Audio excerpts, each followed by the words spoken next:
नमस्कार, स्वागत है आप सभी का जनसत्य न्यूज पर। मैं हूं आपके साथ अनु सिंह। आज हमारे साथ हैं बिहार पुलिस के डीजीपी गुप्तेश्वर पांडे। आप 1987 बैच के आईपीएस ऑफिसर हैं। गुप्तेश्वर जी कार्यों और प्रयासों से लोगों के जीवन में सुरक्षा की भावना को बढ़ाने, समाज में सौहार्द स्थापित करने और सकारात्मक संभावनाओं को मजबूत करने का प्रयास करते रहते हैं। हाल ही में रोहित हत्याकांड मामले में आपकी कार्यशैली खूब चर्चाओं में रही है। आपका अपना एक यूट्यूब चैनल भी है जिस पर आप अपने वीडियोस और संदेश बिहार की जनता को भेजते हैं, उनसे रूबरू समय समय पर होते हैं। गुप्तेश्वर जी, आपका बहुत बहुत स्वागत है जनसत्य न्यूज पर। नमस्ते। सबसे पहले गुप्तेश्वर जी, आपसे जानना चाहूंगी कि बिहार के गोपालगंज जिले में जो रोहित हत्याकांड हुआ, इस केस के इन्वेस्टिगेशन का जो आपका तरीका था वो खूब चर्चाओं में रहा है। मैं सबसे पहले यही जानना चाहूंगी कि आखिर क्या जरूरत पड़ी कि आपको ग्राउंड पर जाना पड़ा और इतने बेहतरीन तरीके से आपने इस केस पर इन्वेस्टिगेशन रखी और उनके परिवार वालों को भी समझाया। आखिर क्या वजह रही?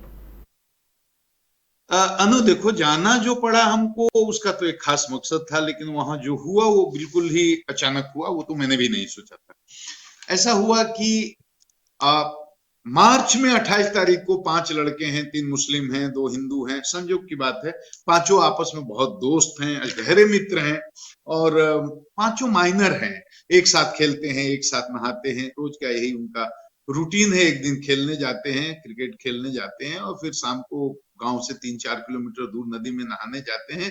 4 बच्चे शाम को अंधेरा होने के बाद लौट आते हैं, एक बच्चा नहीं लौट करके आता है। तो उसके घर वाले पूछते हैं, इन बच्चों से पूछताछ की जाती है, बच्चे कुछ नहीं बताते हैं, बोलते हैं वो अलग चला आया था। रात भर उस बच्चे को खोजा जाता है, बच्चा नहीं मिलता है। दूसरे दिन फिर घर वाले, पूरे गांव वाले इन चारों बच्चों की ग्रिलिंग करते हैं, तुम्हारे साथ गए थे, तुम बताओ, तुम्हें जरूर पता है। तब ये चारों बच्चे डर डर कर बताते हैं कि वो डूब गया। फिर गांव वाले पूछते हैं कहाँ डूब गया, किस नदी में, किस घाट पर डूबा। तो आगे आगे चारों बच्चे, पीछे पीछे पूरा गांव घाट पर ले आते हैं, नदी दिखाते हैं, लाश निकलती है। ये हो गया। दूसरे दिन अखबारों में समाचार छपता है कि बच्चे की डूब करके मौत, परिजनों ने जताई हत्या की आशंका। बात खत्म।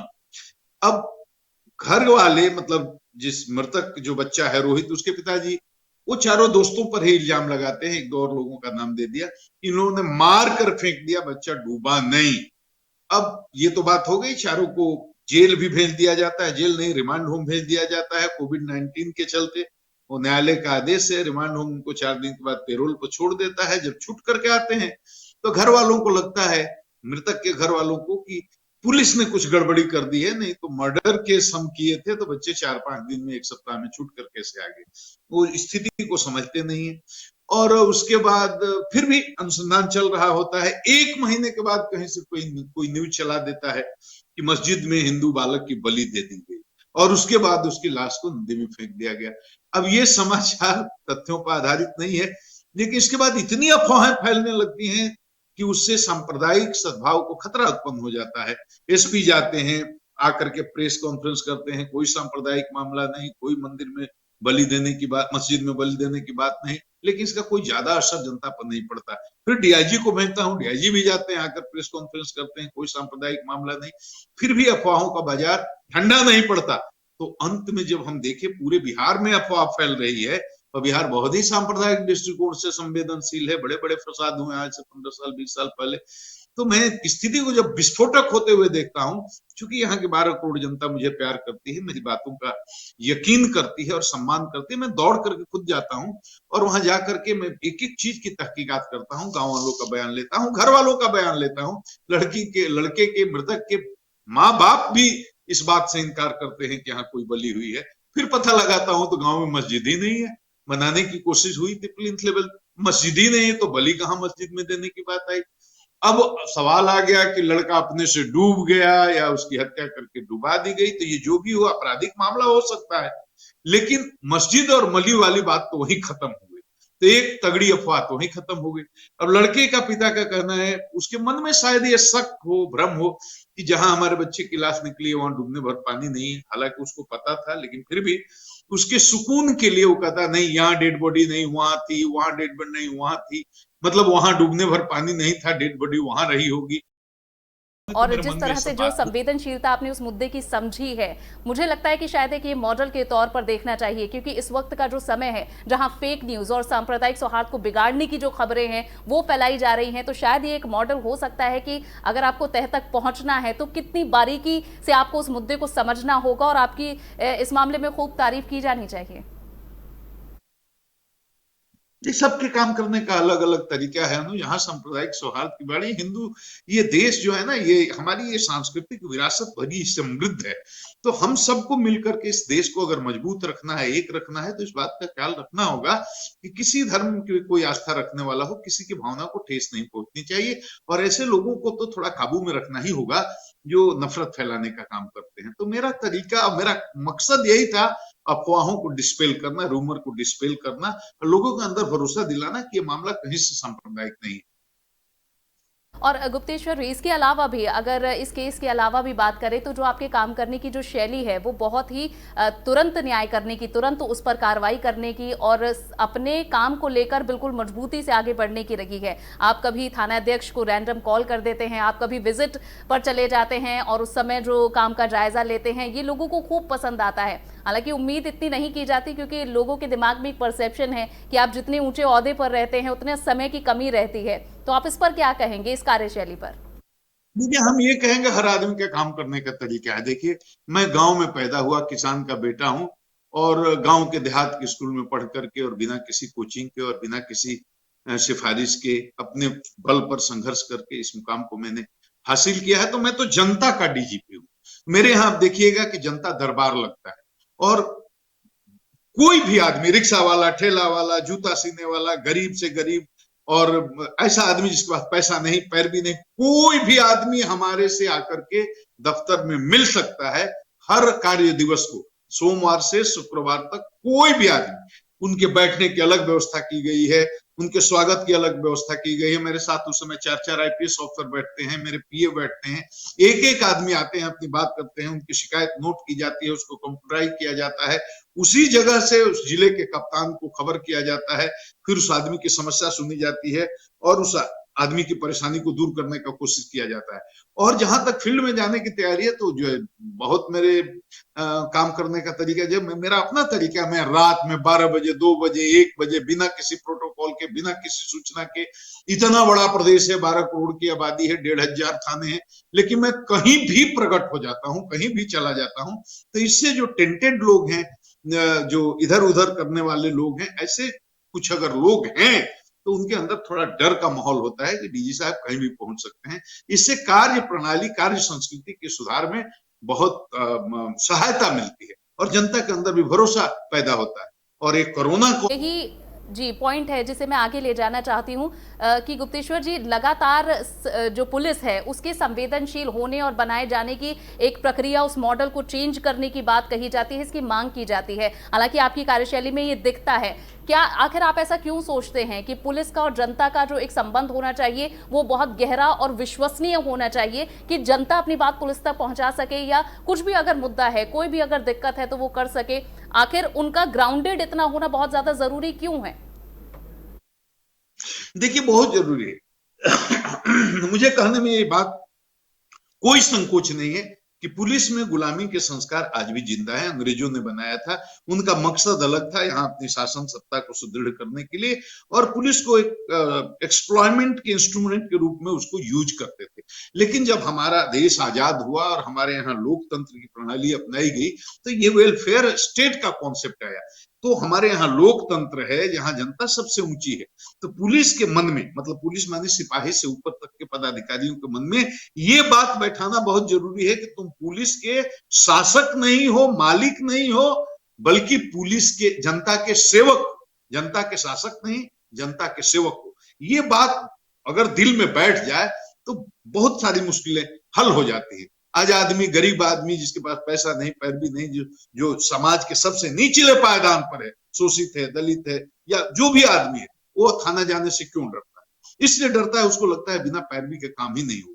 तो पुलिस को अपने व्यवहार से, अपने आचरण से, अपनी कार्य संस्कृति से ये भरोसा दिलाना होगा, ये भरोसा पैदा करना होगा समाज के कमजोर वर्ग के लोगों में कि पुलिस आपकी हिफाजत के लिए है, पुलिस आपके अधिकारों की सुरक्षा के लिए आपके साथ मजबूती से खड़ी है। जब तक ये भरोसा पैदा नहीं होगा तब तक आपको उनका सहयोग नहीं प्राप्त होगा, और जब तक जनता का सहयोग प्राप्त नहीं होगा आप अपनी मुख्य ड्यूटी जो है, जिसकी चर्चा पुलिस मैनुअल है, वो क्या है? अपराध नियंत्रण, विधि व्यवस्था का संधान, ये दो प्राइमरी काम है पुलिस के। तो जब तक जनता का सहयोग नहीं पैदा होगा आप कर्तव्य माने ये अपराध नियंत्रण और विधि व्यवस्था संधान, ये दोनों काम को बहुत ही प्रभावशाली तरीके से नहीं कर सकते हैं। अपराध नियंत्रण के लिए और विधि व्यवस्था संधान के लिए जनता का सहयोग जरूरी है, और जनता का सहयोग मिले इसके लिए जनता के दिल में आपके प्रति भरोसा होना जरूरी है, और जनता के दिल में आपके प्रति भरोसा पैदा हो इसके लिए आपको प्रो पुअर पुलिसिंग करनी पड़ेगी। जी, जो आपकी बातें हैं, अगर आज की जो मौजूदा स्थिति है मैं उनसे अगर जोड़ूं, जो कोरोना संकट के समय जो पूरी परिस्थितियां बदली हुई हैं, और ऐसे में जहां जहां मजदूर जा रहे हैं ऐसी भी तस्वीरें आ रही हैं जहां पुलिस किसी जगह पर उन्हें लाठीचार्ज करती है, बॉर्डर्स पर उन्हें रोका जाता है और उन पर कई अत्याचारों की तस्वीरें आई हैं, उन्हें लेकर आप क्या कहेंगे? और बिहार में फिलहाल जो प्रवासी मजदूर आ रहे हैं उन्हें लेकर क्या आपकी तरफ से कुछ गाइडलाइन, पुलिस की संवेदनशीलता होने की बात कही गई है? अनु मेरी तो बहुत साफ और स्पष्ट समझ है कि मजदूर इस देश की आन बान और शान है, इस देश की अर्थव्यवस्था की रीढ़ है। मजदूर तो इस देश की धड़कन है, इस देश की सांस है। अगर मजदूर श्रमिक अगर ये नहीं रहेंगे तो इस देश की धड़कन रुक जाएगी, इस देश की सांस रुक जाएगी, इस देश की चमक फीकी पड़ जाएगी। और बहुत सारे प्रदेशों में जो उनके प्रदेशों की चमक है वो इन मजदूरों के, श्रमिकों के पसीने से पैदा हुई है। अगर ये मजदूर और श्रमिक नहीं रहेंगे तो बहुत सूबे के चेहरे की चमक सूख जाएगी।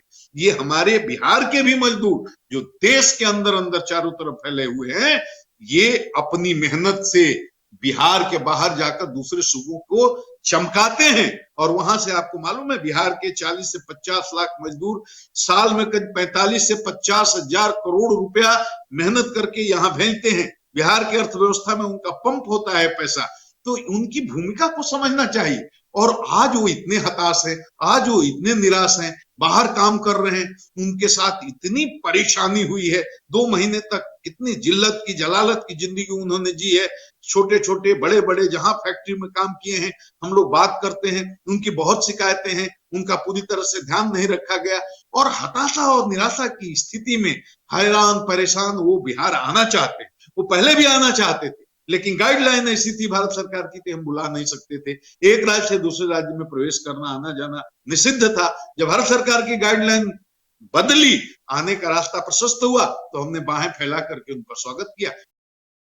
और क्योंकि अब उत्तर प्रदेश और बिहार में ही ज्यादातर मजदूर जो आ रहे हैं, उसे लेकर भी मैं जानना चाहूंगी कि फिलहाल यहाँ क्या व्यवस्था है बिहार में, कि किस तरीके से उनके ठहरने और उनके आगे बढ़ने, उनकी स्क्रीनिंग, टेस्टिंग, बाकी सारी सुविधाएं कैसे उन्हें दी जा रही है, क्या व्यवस्था बनाई गई है?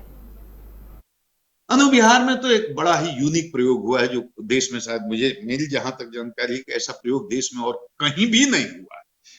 बिहार सरकार ने ऐसी व्यवस्था की है, त्रिस्तरीय क्वारंटीन सेंटर की व्यवस्था की है। कल्पना आप देख लीजिए, एक ब्लॉक लेवल पर एक क्वारंटीन सेंटर होगा और ब्लॉक लेवल पर एक जनरल क्वारंटीन सेंटर के अलावा एक हेल्थ क्वारंटीन सेंटर भी है।